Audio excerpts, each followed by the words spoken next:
गुजरात विधानसभा में पास हुआ है बिल अगर कानून बनता है तो गुजरात देश का पहला राज्य होगा जहां स्थानीय चुनाव में वोटिंग कंपलसरी होगा। ये नया विचार जिन्होंने दिया है वो गुजरात के मुख्यमंत्री नरेंद्र मोदी हमारे साथ है। मोदी जी, क्या खास बात है, क्या सोच है इस नए विचार के पीछे जो विधानसभा में आपने रखा है? देश के लोकतंत्र को 60 साल होने जा रहे हैं। हम 26 जनवरी प्रजासत्ताक पर्व पर भारत के संविधान के 60 साल की पूर्ति करने जा रहे हैं। क्या देश में हमने याद किया होगा, हर चुनाव के बाद एक डिबेट होती है कि मतदान कम क्यों हो रहा है। विश्व के कई समृद्ध लोकतंत्र देशों ने इसका रास्ता खोजा है। दुनिया के अनेक लोकतंत्र में विश्वास करने वाले देश, इटली हो या ऑस्ट्रेलिया हो, सबने कंपलसरी वोटिंग किया है और नतीजा ये हुआ है कि सामान्य से सामान्य मानवी सरकार चुनने में सक्रिय हिस्सेदार बना है। आज हुआ ये है कि ज्यादातर मतदाता राजनीतिक विचारों से जो प्रभावित है वे ही मतदान में सक्रिय होते हैं। जो न्यूट्रल है, जिसके दिमाग में कोई राजनीतिक दल नहीं है, जिसके दिल दिमाग में सिर्फ देश है, वे वोटिंग के लिए सक्रिय नहीं होते हैं। भारत के भविष्य के लिए, भारत के लोकतंत्र के लिए आवश्यक है कि न्यूट्रल मतदाता भी मतदान करने के लिए आगे आए। मैं समझता हूं कि इस प्रकार के मैंडेटरी सिस्टम से यह संभव होगा। दूसरी बात है, भारत में चुनावी खर्च कम करना, इसकी डिबेट सालों से हो रही है। मैंडेटरी वोटिंग से चुनावी खर्च कम होने की एक गारंटी बनती है। तीसरी बात है, देश के अर्थतंत्र को सबसे बड़ा खतरा काले धन का है और काले धन चुनाव के दिनों में सबसे ज्यादा चर्चा होती है। अगर काले धन से भी देश को बचाना है, देश के अर्थतंत्र पर से काले धन की छाया को कम करना है, तो उसका एक समृद्ध उपाय है भारत के मतदाताओं को मतदान के लिए कोई जिम्मेवारी के साथ जोड़ा जाए। मैं समझता हूं हम कई जगह पे डिसिप्लिन लाते हैं। जैसे घर के बाहर कूड़ा कचरा फेंकना है तो व्यवस्था है कि कूड़ा कचरा फेंकोगे तो आपको कोई दंड होगा। अब ये कोई क्रिमिनल एक्ट नहीं है।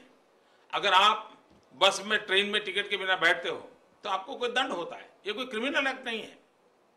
उसी प्रकार से मतदान अगर करने में आप चूक जाते हो तो कुछ न कुछ ऐसे बंधन होने चाहिए जो उसको जिम्मेवारी का एहसास कराएं। जैसे नई कार खरीदने जाओगे तो आपको दिखाना पड़ेगा कि लास्ट इलेक्शन में आपने वोट दिया था कि नहीं दिया था। आप अगर मोबाइल फोन रखते हो तो रिचार्ज करना है तो आपको कहना होगा कि मैंने पिछली बार वोट डाला था। अगर हम इस प्रकार की छोटी छोटी व्यवस्थाओं को विकसित करेंगे तो भारत का मतदाता इन जिम्मेवारियों को निभाने के लिए तैयार है।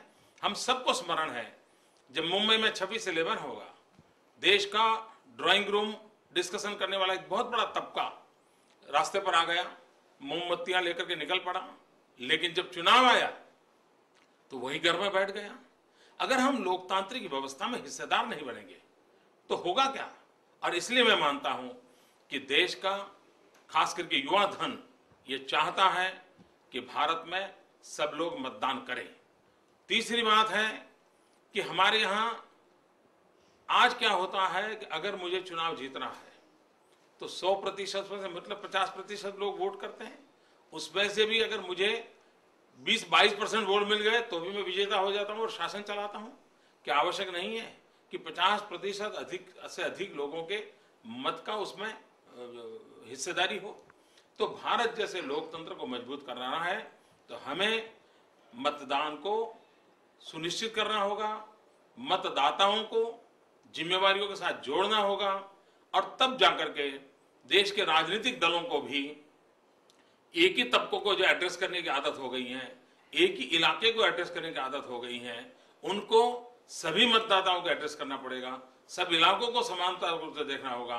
और तीसरी बात है, आमतौर पर देश में कई वर्षों से एक दुर्भाग्यपूर्ण स्थिति पैदा हुई है। सभी राजनीतिक दल टुकड़ों में सोच करके फायदा उठाने पर जा रहे हैं। गुजरात है जो टुकड़ों की राजनीति छोड़ करके समग्र की राजनीति के पक्षकार के रूप में आज एक टॉर्च बैरियर के रूप में काम कर रही है।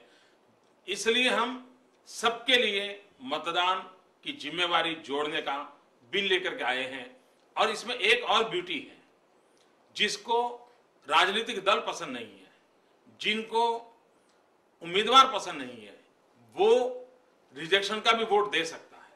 उसके लिए कंपलसरी नहीं है कि जो खड़े हो उसमें किसी को उसको वोट देना पड़ेगा। वो एक और बटन दबाएगा और कहेगा कि कोई मुझे मंजूर नहीं है, मैं इस सब के खिलाफ अपना वोट देता हूं।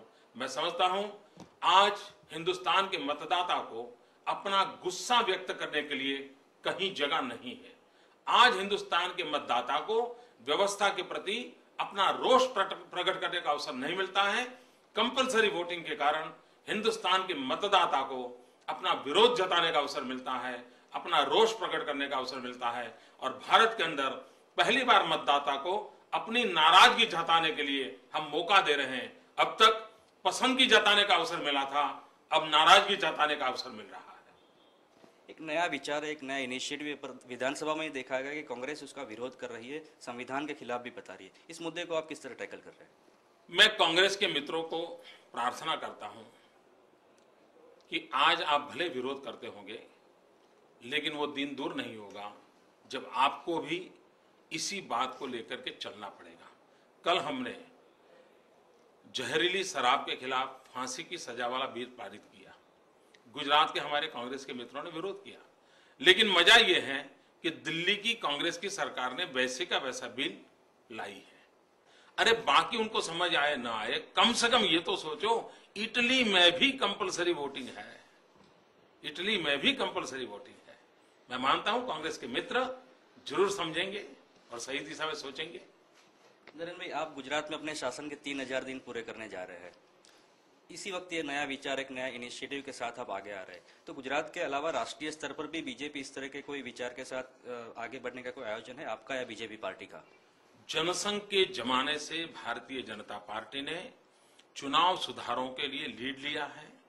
हर बार पार्लियामेंट में जब डिबेट हुआ, और बड़ी विस्तार से डिबेट भूतकाल में हुई है कंपलसरी वोटिंग की, और जनसंघ ने, भारतीय जनता पार्टी ने उसके पक्ष में बहुत वायुमंडल बनाने का प्रयास किया है। तो हम लगातार इस पक्ष के रहे। आगे भी भारत सरकार को भी इस दिशा में जाना ही पड़ेगा, ये मेरा मत है।